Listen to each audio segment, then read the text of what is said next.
but I go to a store called Local Pastures, and everything there comes from local regenerative farms.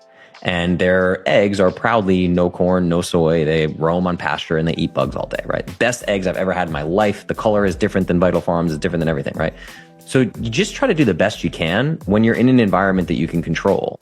If I go away for, I mean, my fiance and I, she's pregnant now, and before that we were traveling 40% of the time all over the world. I'm not going to drive myself crazy. I'm going to order eggs at the restaurant. Just be like, I'm eating eggs today. These eggs may have slightly higher linoleic acid than when I'm home buying from a local regenerative farm. But this is the reason why with clients, I try to help them see, like, if you can control 80 to 90% of the time, the other 10 to 20% really doesn't matter. But most people are just making really poor food choices 100% of the time.